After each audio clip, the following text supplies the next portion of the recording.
Sambhaji brigade BAMCEF संपवण्याचा आरएसएसचा cut, हल्ल्याची जबाबदारी फडणवीसांवर. एक्सक्लुझिव्ह संवादात प्रवीण गायकवाडांचा गंभीर आरोप.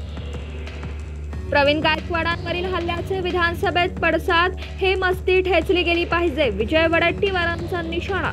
तर आरोपींवर योग्य ती कारवाई केली जाईल, मुख्यमंत्र्यांची ग्वाही.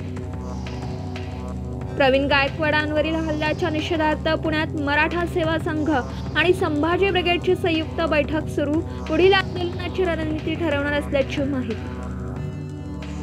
शिवसेना पक्ष आणि चिन्हाबाबतची सुनावणी ऑगस्टमध्ये होणार. सप्टेंबर किंवा ऑक्टोबर महिन्यामध्ये निकाल येण्याची शक्यता. आजचा निर्णय उद्धव ठाकरेंसाठी दिलासा. वकील सिद्धार्थ शिंदे यांची प्रतिक्रिया. सावित्रीबाई फुले पुणे विद्यापीठामध्ये इंजिनिअरिंगच्या विद्यार्थ्यांचं आंदोलन. गेट तोडून विद्यार्थी आत घुसले. पुन्हा परीक्षा घेण्याची विद्यार्थ्यांची मागणी. मध्यधुंद मुख्याध्यापक शाळेतच गेले झोपून.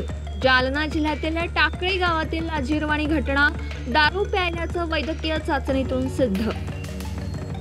जयंत पाटलांच्या राजीनाम्याचा सस्पेन्स अद्यापही कायम. राजीनामा दिलाच नसल्याची सुप्रिया सुळेंची माहिती. येत्या 15 जुलैच्या पक्ष बैठकीकडे सर्वांचं लक्ष. किरकोळ बाजारात भाज्यांचे दर कडाडले. वाटाणा 240 तर गवार परसबी 200 रुपये किलो आहे. तर नारळाचं उत्पादन घटल्यामुळे खोबरेल तेलाच्या किमतीत तिप्पट वाढल्यात. प्रति किलो 400 रुपयांचा दर.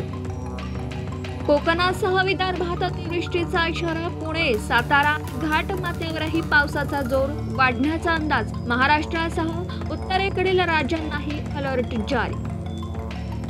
तमिळ चित्रपट वेट टू वनच्या सेटवर स्टंट मास्टरचा मृत्यू. चित्रीकरणादरम्यान झालेल्या अपघातावेळची घटना. हृदयद्रावक व्हिडिओ आला समोर.